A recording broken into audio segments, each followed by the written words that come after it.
Breath of Fire 3 is an interesting one for me personally. I had a bit of history with it, which I will go ahead and recount for you in brief. I already told the stream, of course. So I didn't own BoF 3 at first. Instead, I rented it. And I rented it, and I got to a certain point of the game. And I was like, okay, I'm done with this. And I put the game down for a long time.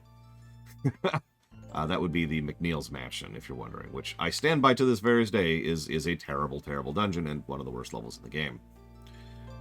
Eventually, I was able to get even further into the game, up to the arena arc, if you're familiar with it, at which point I put the game down for years, and wouldn't go back until the GameFAQs era, and I finally actually did one solid playthrough of the entire game.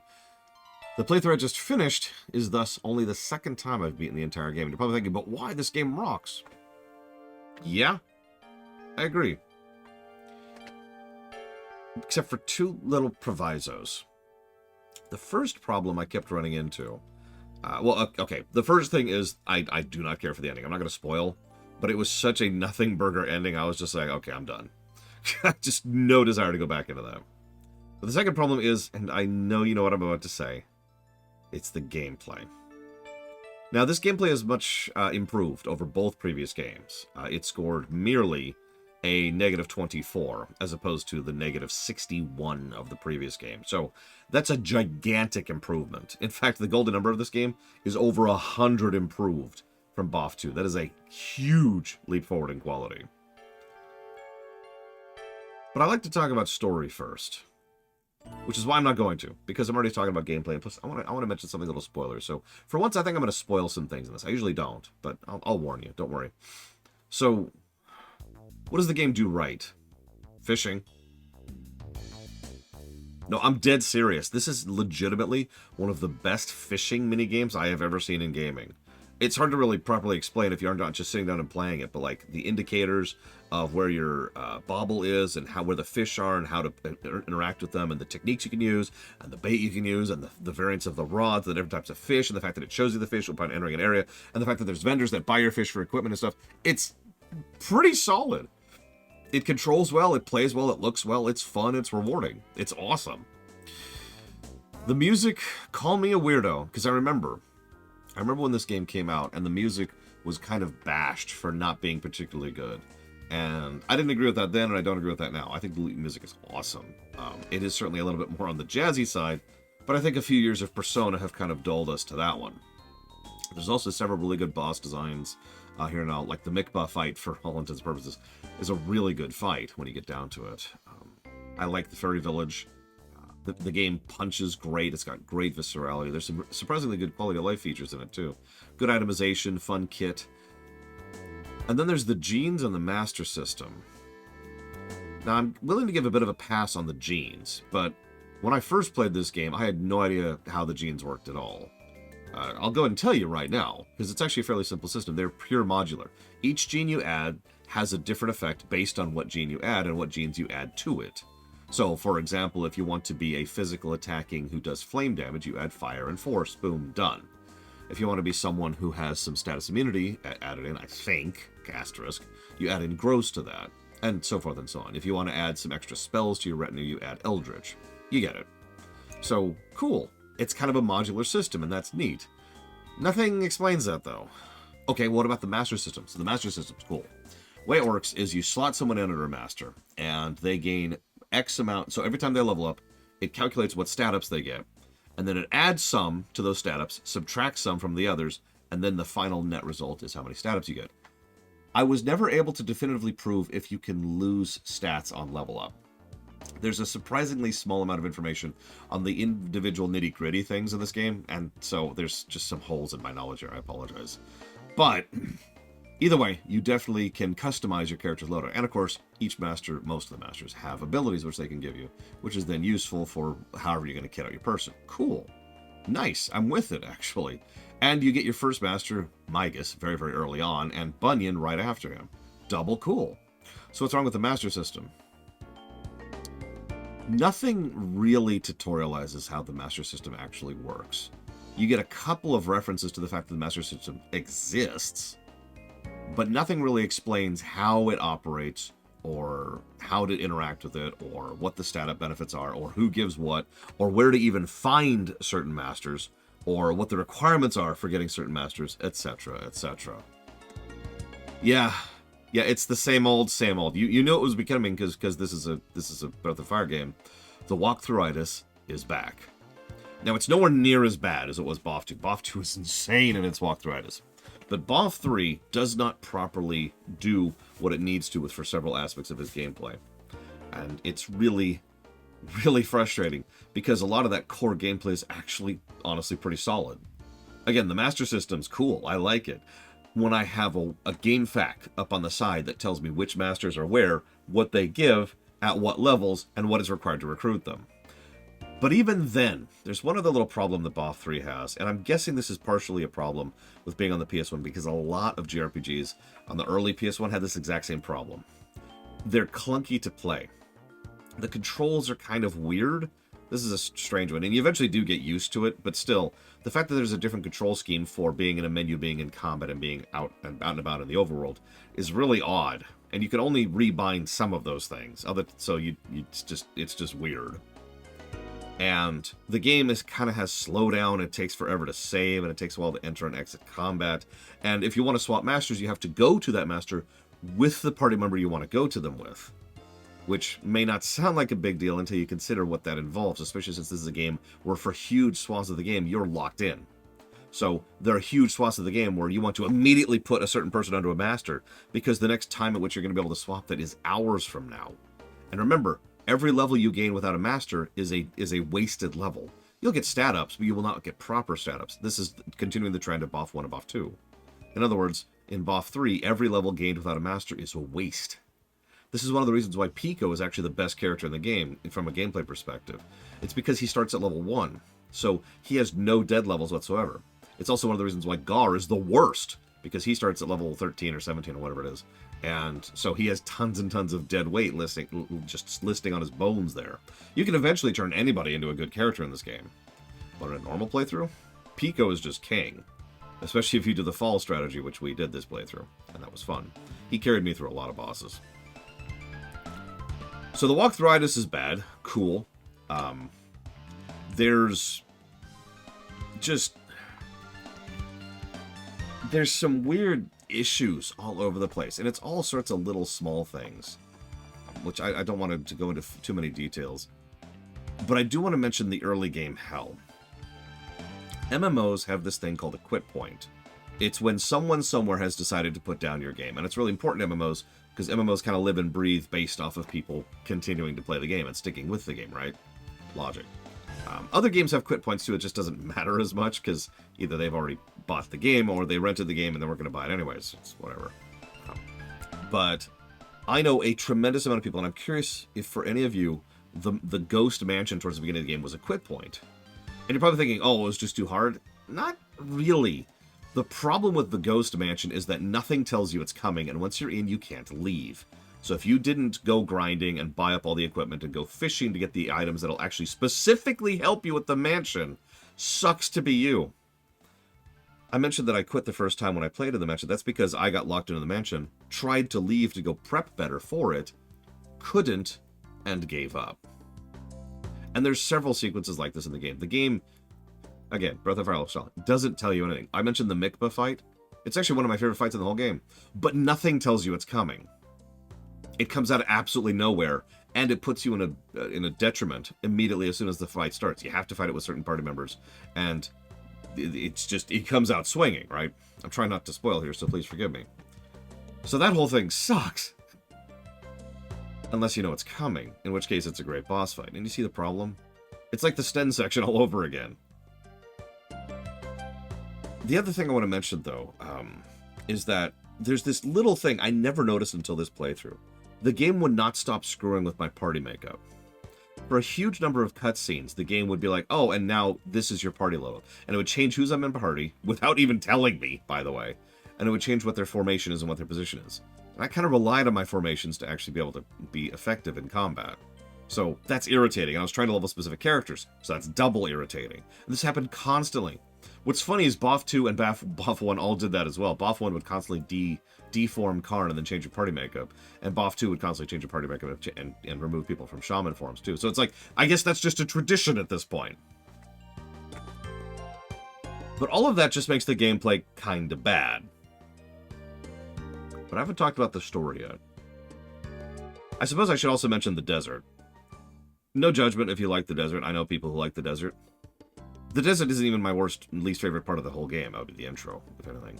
But, at least from a gameplay perspective. But the desert it's hard to even properly summarize the desert. You hold forward for minutes at a time, getting into occasional encounters, while the same short-looped song plays over and over. And it takes a huge amount of time of just holding down forwards. It's bad game design top to bottom. Let's talk about story. Now, I had very few story negatives for this one. The visuals are brilliant. Some of the best sprite work in the business, as a lot of early PS1 games did. Looking at you, Soten. Characters are great for the first time. We have really, really well-defined, really interesting characters. There's an atmosphere going on. There's some really tight continuity, both external and internal. There's a lot of foreshadowing. And there's a lot of really great story beats throughout the course of it. Remember that McNeil mansion I just complained about? That's great from a story axis, that whole sequence. And there's some really tight pacing and story sequencing, which is things that most people don't value as much as I do. But, you know, the sequence of events for the entire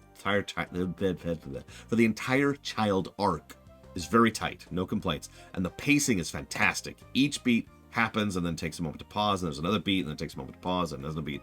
It's very smooth. And that leads me to the other thing. So I cannot talk about any more of the story without spoiling. So I'm going to go ahead and give a bit of a spoiler warning. Spoiler warning. Spoiler warning. The main plot of this game doesn't actually interest me that much, if I'm being honest. It's not bad, but it really feels like the creators themselves, the writers, either didn't know what to do with it, or just ran out of time and didn't polish it. Because the child arc, the first huge chunk of the game, is honestly great. It has, like, 2 missteps in the entire sequence, story-wise. Several mistakes gameplay-wise, but only really 2 sequences which were bad, story-wise. So that's awesome. But then the adult, there's a whole lot of just spinning your wheels in the adult timeline. It's like, all right, like track these sequence events. So okay, time skip happens, which is not well handled, by the way. You're back there. Okay, cool. We're going to get out of the thing. Gar's here with us. All right. We're going to go follow through on Ray. That's an awesome sequence. I'll talk about that in a second. And then we get Nina back, and then we have to go to the plant. Okay, sure. And then we go deal with his mom, and there's this whole thing about how nature is awesome and technology is terrible. Okay, sure, whatever. And then we're going to go back to Windia, and then there's another sequence where we have to go another little story beat that didn't even really need to be there. But then we go to the outer area, and, oh, we got to get the ship, but the ship's not here. Okay, well, we'll go get the ship, and it turns out the ship is... Okay, sure, fine. We'll find Deus. Oh, Deus requires this other guy. Okay, so we'll go through these other dungeons in order to get to him, and we'll let her out. Okay, now she's out, and now she tells us that we have to go north. Okay, well, what do we need? Well, we need that ship again. Okay, let's go find the parts. Good luck finding the parts. Okay, we found the parts. Now we go to north. Nope, can't do that. Okay, let's find the legendary mariner. Well, okay, to find him, we need to help this mayor. He really wants some sushi. Screw that side quest and everything about it. Okay, we got that done. Now we got to go ahead and move up. You know a side quest is bad when even when you have a walkthrough, it's still problematic. Then we're gonna go find the legendary mariner, and he says, "Oh yeah, no, you just gotta go hitch a ride on the black ship." Okay, so we go hitch a ride on the black ship, and then we go out to the outer world, and then we teleport back. And then we have to go through another dungeon and spin our wheels some more just to get back to where we just were. And then we do the desert to death, which is arduously slow and boring and sloggy. And then we get to the final dungeon, right? Nope, because then we have to go through 2 more hoops, and then we get to the final dungeon. And it feels like everything I just said could have just been ejected. None of the characters have any new revelations during this arc, other than the Momo thing I mentioned at the plant. Like, why is any of this here? And again, it's all about the details. I feel like if more time and effort was spent polishing each of these sequences, each of these story beats, something could have been done here, but it really feels like they've spent all their time and effort on the child sequence, the child arc, and then they just threw together the rest of it. This is really, really common. An inordinate quantity of games, especially RPGs, have this thing where, like, one part of the RPG, usually the intro or the middle part, is absolutely solid, and then it just kind of dips off in quality over time, right? I mean, Sunshine Syndrome, right? So, this is normal. And admittedly, BoF 3 doesn't dip off as much as some games do. It goes from being great to being pointless, which isn't nearly as bad as going down to being actually bad. But it is jarring. And so that's why by the time I get to the end, it's like, okay, here's Miria. Okay. And then you beat her, and then the ending is like you slowly walking off the exploding dungeon. Deus and Miria being like, yeah, we're out, peace. And then you get a shot of the cliff, and that's the ending. But there's one thing I wanted to talk about. A lot of this game is interpretive, on purpose. Some of it I think they succeeded at, and some of it I think they didn't. But my favorite little tidbit is Mikba, or blah, blah, blah. Excuse me. Can't even say his name right. Ahem. Mikba? I have no idea how to pronounce it. There's no voice acting here. Mikba and the entire Sin City gang arc. We know this game is a direct sequel to BOF 2, which is a direct sequel to BOF 1, and this game directly references the events of 1 very overtly. But it never says it has any connections to 2, unless you're paying attention. Because, well, things are kind of weird. They're not bad. You remember how in 2, everything was just kind of awful and wrong, and there was this warped, like, almost perverted devilishness to BOF 2 because of the fact that the Church of St. Eva had influenced it and manipulated it for years? It's like the beginnings of that, and that's the point. This is part 2. This is Church of St. Eva 2.0. Mikba is a demon of Dethevan. Now, he's either a surviving demon, or, and this is my personal thought, he's one of those people who gets converted. Remember, several of the demons in BOF 2 were people who lost themselves to their lust or their gluttony or their greed or whatever, and then were converted into demons, into service of Dethevan. So Mikba, I think, was a convert, but it doesn't really matter, because either way, the story beats hit the same. A creature of Dethevan is spreading misery and pain and suffering and making the world a worse place. Think about how much those people were dealing with famine and hunger back in the O'Neill village because of his actions. Think about how many of the experiments on Chrism and Chrism-infused food were being done, causing all the problems of that entire arc, specifically because of the food shortages, because one of the biggest things that he and his organization would smuggle is food. There's other things tied in. The whole food arc is actually prevalent in the entire game. It's fascinating to really dig into, and it's very, very well written. But the point is, the whole of this world is demonstrably being made a worse place, and it's the beginnings of things getting really bad, allowing things like Balio and Sunder to even exist, who were probably well on their way to becoming demons themselves, since they're probably the most evil things in the entire game. And yet, the really cool part isn't that that it's returning from 2. It's the fact that when we get rid of Balio and Sunder, when we dismantle the Sin City gang, between us, Ray, and Nina, all 3 of us actually pay a part in that, and then we finally kill Mikba, the world starts to get demonstrably better. People's livelihoods improve. People start taking care of each other more. There's a lot less turning the other way, a lot less selling each other out, a lot less dark horribleness, because we've gotten rid of the freaking cancer, the poison, the radiation, whatever you want to call it, that has been infesting the region, just like it was doing back in BOF 2. But this time, we nipped it in the bud. Now, you know how Japanese and reincarnations are, but I like to think that this is actually the end of Dethevan, permanently. Boom. Right here.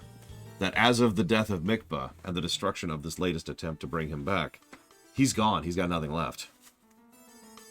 And the way all of this ties into BOF 1 and 2, and the way it all ties in with itself, because this is everywhere. If you talk to you have to really go and talk to all the NPCs to get all the tidbits of how how the food infrastructure, how the Chrism has been causing issues, how the gang has been causing issues, how many people have been just worse people lately.